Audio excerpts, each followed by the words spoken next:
किसान भाइयों, प्रतिभा बायोटेक विशेष पद्धति से संशोधित किए गए 3 उत्पाद पेश कर रही है। टेरा, फ्लोरा, लारा। फसल की अवस्था के मुताबिक बनाए गए अनोखे उत्पाद अगर आपके पास है तो किसी के सलाह की जरूरत नहीं। प्रतिभा बायोटेक किसानों के लिए झुकेगा नहीं।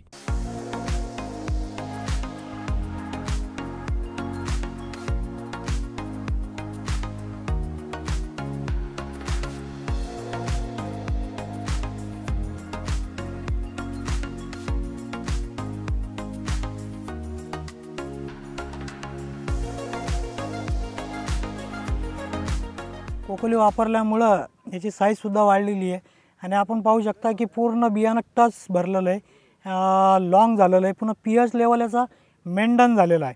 एवढं खराब वातावरणामध्ये एवढ्या पाणी असूनसुद्धा आपण पाहू शकता की कोकोलीमुळं रान एकदम भुसभुशीत आहे। अजूनही याचा पीएच लेवल जो आहे तो पूर्ण नॉर्मल आहे आणि त्यामुळं झाड पूर्ण डेव्हलप झालेलं आहे। याला माल पाहू शकता, प्रत्येक मिरची पोचलेली आहे, लॉंग झालेली आहे आणि बियाणंसुद्धा टोक्कर आहे, आपण पाहू शकता याच्यामध्ये। तर याला कमीत कमी 250 ते 300 मिरच्या आहे, तर पर प्लांटमध्ये कमीत कमी 1 ते 1.25 किलो बियाणं याच्यामध्ये पूर्ण निघणार आहे। तर कोकोलीचा हा एक परिणाम आपल्याला या झाडावर तुम्हाला दिसू लागलेला आहे। तुम्ही बेड पाहू शकता, अजूनसुद्धा एवढं पाणी पडल्यानंतरसुद्धा बेड पूर्ण भुसभुशीत आहे। याचं खोड पाहू शकता, खोड एकदम लगेच स्ट्रॉंग झालेलं आहे, कोणत्याही प्रकारची उबळ नाही लागली याला आणि पूर्ण रान भुसभुशीत आहे, पाहू शकता।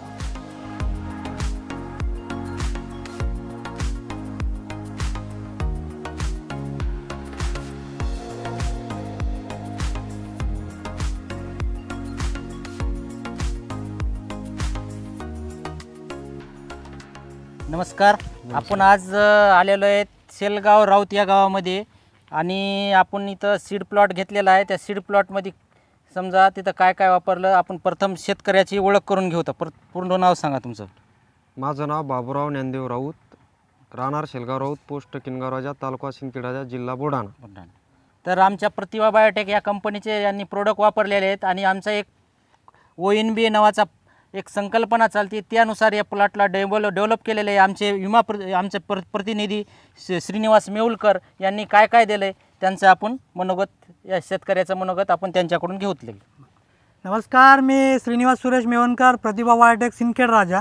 तर आज आपण आलेलो आहे शेलगाव राऊत येथे, प्रॉपरली आपण शेलगाव राऊत येथे शेंद्रा भागामध्ये आलेलो आहे। श्री बाबूराव राऊत यांच्या मिरचीच्या सुंदर प्लॉटमध्ये आपण जर पाहिला तर एक सुंदर, छान आणि वेल डेव्हलप प्लॉट आहे। याला कमीत कमी 350-400 प्रकारचे 400 जवळजवळ मिरच्या माल लागलेला आहे आणि हा एक सीड प्लॉट आहे। तर भरपूर प्रमाणात उत्पन्न घेण्याच्या उद्देशाने आणि ONB या पद्धतीने शेती करण्याच्या उद्देशाने बाबूराव राऊत तांत्रिक पद्धतीने शेती करण्यासाठी ओळखले जातात।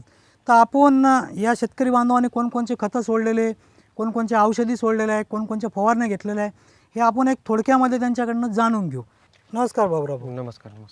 तर माझं म्हणणं असं होतं की या सीड प्लॉटला डेव्हलप करण्यासाठी तुम्ही काय काय केलेलं आहे सुरुवातीपासून? आम्ही स्टार्टिंगला बेड पाडले।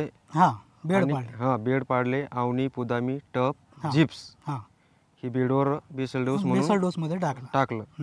त्याच्यानंतर लागवड केली। अच्छा, लागवड केल्यानंतर सरोवर आणि कार्बनची ड्रिचिंग केली। त्याच्यानंतर आपण टेरा आणि बीट ड्रिचिंगला घेतलं वाढीसाठी। म्हणजे सुरुवातीला वाढ करण्यासाठी तुम्ही टेरा आणि बीटचा उपयोग केला। त्याच्यानंतर मग थोडी हाईट झाल्याच्या नंतर 1, 2, 3 डॉन्ट प्लस याच्या फवारण्या घेतल्या। फवारण्या तुम्ही कंटिन्यू ट्रिपसाठी फवारण्या सुरू केल्या। त्याच्यानंतर पोलनला प्लॉट आल्यावर फ्लोरा सोडलं आणि त्याच्यानंतर मग टॉम अँड जेरी व्हायरससाठी टॉम अँड जेरी फवारलं। अच्छा, तर प्रतिभा बायोटेकचे बरेचसे फवारण्या तुम्ही केलेल्या आहे आणि बरेचसे खतं वापरलेले, बरोबर आहे? तर सुरुवातीला जे पुदामी आवनी तुम्ही जे सॉइल ऍप्लिकेशन जे केलं, बेडवर जे खतं टाकली, तर पुदामी आवनीचा रिझल्ट कसा वाटला तुम्हाला? रिझल्ट म्हणजे जर ज्या साईडला आपण टाकली नाही तर ते क्वालिटीच राहत नाही, त्याची क्वालिटी राहत नाही। मग तसे काही तास सोडले का तुम्ही मुद्दाम, म्हणजे रिझल्ट पाहण्यासाठी? या वर्षी नाही सोडले, पण इथून माग आम्ही सोडलेले आहे, माग सोडले होते तुम्ही, का नाही? तर डायरेक्ट 50%च हाईट राहते झाडाची। बरं, पुदामी आवनी टाकल्यावर किंवा लारा फ्लोरा वापरल्यावर उत्पादनात काही फरक पडतो का? 100% फरक पडतो. 100% 100%. म्हणजे जिथं तुमचं एक 30% उत्पन्न जवळजवळ वाढतं. वाढतं. हो बरोबर आहे. हो आणि लारा म्हणून जे खत आहे तुम्ही समजा पोसासाठी सोडतात, बरोबर आहे. हो तर लारा खत आहे का? लारा म्हणून जे हे खत आहे, हम्म. हे खत वापरल्यानंतर हा हा काही बी भरण्यामध्ये फरक पडतो का? डायरेक्ट जाडी होती बियाणे. जाडी होती हा, आणि जाडी बिया वजन वाढतं का? हा वजन वाढतं. वाढतं. हम्म. तर बऱ्याच ठिकाणी लारा सोडल्यानंतर हा. शेतकऱ्याच्या उत्पादनामध्ये जवळपास 30 ते 35% वाढ झालेली. बरोबर. आणि आपण पूर्ण ONBA हा म्हणजे ऑर्गॅनिक न्यूट्रिशनल बॅलन्स ॲग्रिकल्चर हा म्हणजे या पद्धतीनुसारच शेती करतात, बरोबर आहे. बरोबर. म्हणजे जैविक आणि रासायनिक थोडं याची सांगड सांगड घालून घालून. तुम्ही शेती करतात, बरोबर. बरोबर. तर जे ऑर्गॅनिक तुम्ही जे खतं वापरतात, जैविक खतं वापरतात, पुदामी झालं, अवनी झालं, स्टफ झालं, हा तर याच्यामध्ये उत्पादनात काही वाढ होती का? समजा नाही वाढ होती ना, होती. 30% वाढ होती. 30% वाढ होती. हा तर जे जैविक आपण जे यूज करतो, ऑर्गॅनिक पद्धत वापरतो, हा तर याच्यामध्ये आणि केमिकलच्या याच्यात काही फरक वाटतो का? नाही नाही याच्यामध्ये फरक वाटतो. फरक वाटतो. क्वालिटीमध्ये क्वालिटीमध्ये झाड जोमदार राहतं आणि झाडाचं आयुष्य सुद्धा म्हणजे लाईफ वाढते, बरोबर आहे. सरळ सांगायचं म्हणजे आता सध्या पावसाचं वातावरण आहे, हम्म. कितीक प्लॉट मध्ये विल्टिंग न झाड चालले तर मला एकही झाड दिसणार नाही. एकही झाड विल्टिंग हा काल डायरेक्ट इथपर्यंत पाणी होतं याच्यामध्ये. अच्छा. हा हम्म.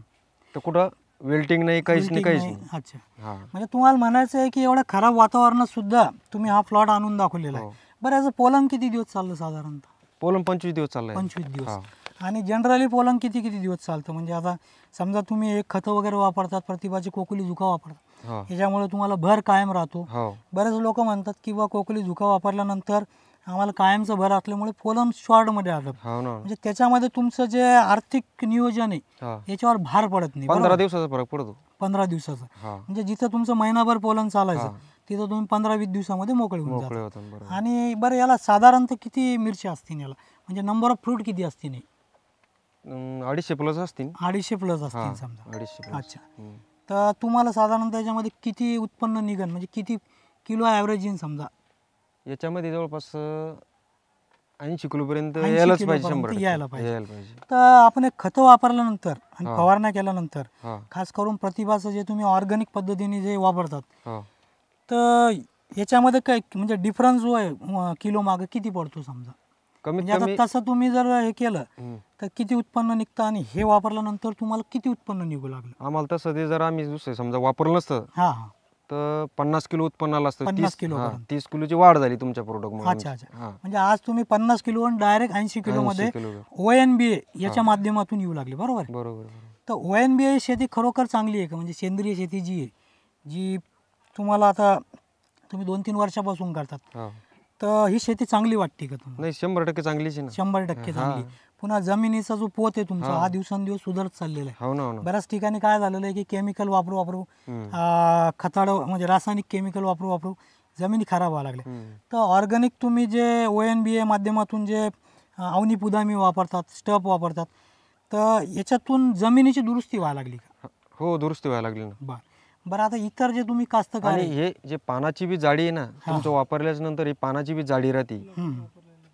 इतर जे कास्तकार आहे जे सीड प्रोडक्शनमध्ये आहे आणि ते मिरच्याचे पिकं घेतात, तर त्यांना तुम्ही काय संदेश देणार आहे? माझं एकच म्हणणं आहे, प्रतिभा बायोटेकचे जे बेसल डोसमध्ये अवनी पुदामी, अच्छा. त्याच्यानंतर लारा फुलोरा हे वापरलं पाहिजे. वापरलं पाहिजे. म्हणजे थोडक्यात ONBA हो. याच्या माध्यमातून तुम्ही शेती करायला लावणार, बरोबर? आणि माझ्या गावामधले तर 80% शेतकरी तर वापरतेच, पण इतर गावामधले शेतकऱ्यांनी बी वापरावे असं माझं म्हणणं आहे. ठीक आहे. माझं नाव बाबूराव ज्ञानदेव राऊत, पोस्ट किनगाव राजा, तालुका सिंदखेड राजा, जिल्हा बुलढाणा. माझा मोबाईल नंबर आहे 96 73 40 20 84. माझे नाव श्रीनिवास सुरेश मेवणकर, प्रतिभा बायोटेक, सिंदखेड राजा, देळघर आहे. तर जर काही फार्मरला जर व्हिजिटची आवश्यकता असली आणि जर आपल्याला जर उत्पन्न वाढवायचं असेल तर मला तुम्ही जरूर 100% कॉल करा. माझा नंबर आहे 98 22 81 75 89. तुम्ही जेव्हाही मला कॉल करसान मी मार्गदर्शनासाठी प्रत्येक वेळा तुमच्या शेतामध्ये येईन. धन्यवाद.